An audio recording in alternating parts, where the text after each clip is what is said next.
কেমন হয় যদি রেস্টুরেন্ট স্টাইলে ফিশ ফ্রাই কিংবা ফিশ বারবিকিউ আমরা বাড়িতেই তৈরি করে নিতে পারি। আসসালামু আলাইকুম সবাইকে, ওয়েলকাম ব্যাক টু শাহিনা নেপাস কিচেন। অনেক দিন পরে হাজির হয়ে গেলাম, আশা করছি সবাই ভালো আছেন। আজকে আমি আপনাদেরকে তেলাপিয়া মাছের দুর্দান্ত স্বাদের একটি ফিশ ফ্রাই তৈরি করে দেখাবো, যেটা কিনা খেতে অসম্ভব মজার। এটাকে কিন্তু আবার ফিশ বারবিকিউও বলতে পারেন, অনেকটা ওইরকম টেস্টও আসে। আর এটা খেলে আমার বিশ্বাস আপনারা রেস্টুরেন্টে কোনোভাবেই যেতে চাইবেন না। সেই সাথে থাকছে আলুর একটি দারুণ রেসিপি, যেটা কিনা খেতে খুবই মজার। তবে চলেন কথা না বাড়িয়ে রেসিপিটা শুরু করে দিই। আর এর জন্য আমি এখানে একটি তেলাপিয়া মাছকে খুব ভালো মতো কেটে ধুয়ে এটাকে এভাবে একটু চিড়ে নিয়েছি, দর্শক নিশ্চয়ই খেয়াল করেছেন। এবার আমি মাছের জন্য কিছু মশলা রেডি করবো। আর এর জন্য আমি একটি বড় পাত্র নিয়েছি, সেখানে আমি দিয়ে দিচ্ছি 1 টেবিল চামচ পরিমাণে আদা রসুনের বাটা, 1/2 চা চামচ পরিমাণে জিরার বাটা, পেঁয়াজের বাটা একটা দিয়ে দিয়েছি মিডিয়াম সাইজের। এরপরে এখানে আমি দিয়ে দিয়েছি গরম মশলার গুঁড়ো 1/2 চা চামচ পরিমাণে হবে, এবং মরিচটা আপনারা আপনাদের টেস্ট অনুযায়ী দিয়ে দিবেন। এবং হলুদের গুঁড়ো দিয়ে দিলাম সামান্য পরিমাণে, এবং সেই সাথে দিয়ে দিচ্ছি ধনিয়ার গুঁড়ো 1/2 চা চামচ পরিমাণে, কালো গোলমরিচের গুঁড়ো 1/2 চা চামচ পরিমাণে, এবং সেই সাথে এখানে আমি একটি স্পেশাল মশলা বেটে দিয়েছি, যেটা আমি পরবর্তীতে আপনাদেরকে দেখিয়ে দেব। এবং সেই সাথে দিয়ে দিচ্ছি টক দই 3 টেবিল চামচ পরিমাণে হবে। টক দইটা দিলে কিন্তু এর টেস্টটা খুবই সুন্দর আসে, তো অবশ্যই চেষ্টা করবেন টক দইটা দেওয়ার। এবং সেই সাথে লবণ দিয়ে দিচ্ছি পরিমাণ মতো, এবং দিয়ে দিচ্ছি সয়া সস। এখানে প্রায় 1 থেকে 1.5 টেবিল চামচ পরিমাণে সয়া সস হবে। এবং দিয়ে দিচ্ছি খাঁটি সরিষার তেল। সরিষার তেলটা কোনোভাবেই কিন্তু স্কিপ করা যাবে না। এবারে আমি এই মশলাগুলোকে খুব ভালো মতো মাখিয়ে নিচ্ছি। আর অবশ্যই মশলাটাকে খুব সুন্দরভাবে মাখিয়ে নিতে হবে। মশলা মাখার মাঝেও কিন্তু একটা স্বাদ রয়েছে, যেটা কিনা স্কিপ করা যাবে না।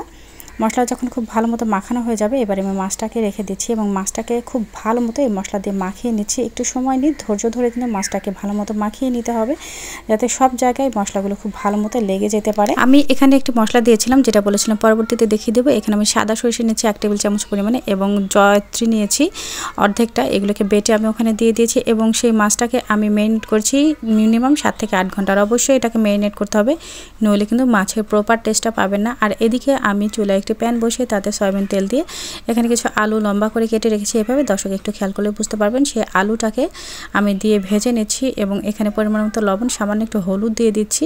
দিয়ে এটাকে আমি একটু সময় নিয়ে ভেজে নিচ্ছি, যাতে করে হালকা ব্রাউন কালার হয়ে আসে। আর মাছটাকে কিন্তু অবশ্যই ম্যারিনেট করতে হবে, নইলেও মিনিমাম 3 থেকে 4 ঘন্টা ম্যারিনেট করতে হবে, নইলে কিন্তু আপনি মাছের যে আসল টেস্ট সেটা পাবেন না। মাছের ভেতরে কোনো মশলার টেস্টই আসবে না। বা আমি যেটা বলতে চাচ্ছি যে মাছের ভেতরে কোনো মশলা কিন্তু ঢুকবে না। তাই অবশ্যই ম্যারিনেটটা করতেই হবে, এটা কিন্তু স্কিপ করা যাবে না। আলুগুলো যখন এরকম গোল্ডেন ব্রাউন কালার হয়ে এসেছে, সে পর্যায়ে আমি আলুগুলোকে এখান থেকে তুলে নিচ্ছি। আর দর্শক, আমার এই রেসিপিগুলো ভালো লেগে থাকলে অবশ্যই আমার চ্যানেলটিকে সাবস্ক্রাইব করে পাশে থাকা বেল আইকনটি ক্লিক করে দেবেন। আর পেজ থেকে দেখে থাকলে অবশ্যই পেজটিকে ফলো দিয়ে লাইক করে রাখবেন। এখানে আমি এই প্যানের মাঝে আবারও দিয়ে দিয়েছি সয়াবিন তেল। এবারে আমি মাছটাকে ভেজে নিব। আর চুলার জালটাকে এই পর্যায়ে মিডিয়াম টু লো হিটে রেখে মাছটাকে কিন্তু সময় নিয়ে ভেজে নিতে হবে। যদি মাছটা তাড়াহুড়ো করে ভাজেন, তাহলে কিন্তু উপর থেকে মশলাগুলোর জন্য মাছটা পুড়ে যাবে, এবং ভেতর থেকে এটা কাঁচাই থেকে যাবে, কোনো টেস্টই আপনি পাবেন না। তাই অবশ্যই এই জিনিসটা খেয়াল রাখতে হবে। আর মাছের ওপর দিক দিয়ে একটু গরম তেল দিয়ে দিতে হবে, এতে করে উপরে মশলাগুলো একটা ব্যালেন্সে চলে আসবে। যেহেতু এটা একটু বড় মাছ, তাই মাছটা দেওয়ার সাথে সাথে কিন্তু একেবারে উল্টোনো যাবে না, তাহলে কিন্তু মাছটা ভেঙে যাওয়ার একটা সম্ভাবনা থেকে যায়। তাই নিচ পাশটা যখন খুব ভালো মতো ভাজা হয়ে যাবে, তখনই উপর পাশটা ঠিক এইভাবে আলতো করে সাবধানতার সহিত উল্টে পাল্টে দিতে হবে। আর এভাবে উল্টে পাল্টে কিন্তু আমি মাছটাকে এরকম করে ভেজে নিয়েছি। আমার এই মাছটা ভাজতে মিনিমাম 8 থেকে 10 মিনিট সময় লেগেছে, বা 10 মিনিটের বেশি হতে পারে, আমি ঘড়িটা ঠিক দেখিনি। তবে অবশ্যই সময় নিয়ে কিন্তু মাছটা ভাজতে হবে। যখনই মাছটা ভাজা হয়ে যাবে, তখনই আমি এটাকে প্যান থেকে তুলে নিব। এবং এই প্যানের মাঝে যে তেলটা রয়েছে, এর মাঝে আমি যে ম্যারিনেট করে রাখা মশলা কিছু অবশিষ্ট ছিল, সেই মশলাগুলোকে দিয়ে দিব, এবং অল্প হিটে এটাকে খুব ভালো মতো ভুনে নিব। যখনই এর কাঁচা স্মেলটা চলে যাবে, সে পর্যায়ে মশলাটা ভুনে উপরে তেলটা উঠে আসবে। আমি যে আগে থেকে আলুগুলোকে ভেজে রেখেছিলাম, সেই আলুগুলোকে মশলার মাঝে দিয়ে দিব, এবং এই মশলার মাঝে আলুগুলোকে 3 থেকে 4 মিনিট একটু সতে করে নিব, যাতে করে আলুর সাথে মশলাটা খুব ভালো মতো মিশে যেতে পারে। এবং সেই সাথে আমি এখানে কিছু চেরি টমেটো রেখেছিলাম। এই চেরি টমেটোটা সম্পূর্ণ অপশনাল, যদি আপনাদের কাছে থাকে তাহলে দিবেন, আর না থাকলে না দিলেও চলবে।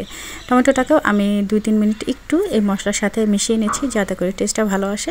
এবারে আমাদের আগে থেকে ভেজে রাখা মাছগুলোকে একটি বড় সার্ভিং প্লেটের মাঝে সার্ভ করে নিচ্ছি এবং সেই সাথে আলু এবং টমেটোগুলোকেও চারিদিক দিয়ে ছড়িয়ে দিচ্ছি, শুধুমাত্র এগুলো দেখার সৌন্দর্যের জন্য, ডেকোরেশনের জন্য। তবে এই আলু এবং চেরি টমেটো এই মাছের সাথে কিন্তু খেতে খুবই মজা লাগে। আপনারা অবশ্যই একদিন হলো ট্রাই করবেন, তাহলে বুঝতে পারবেন যে এটা টেস্টটা ঠিক কতটা ভালো ছিল।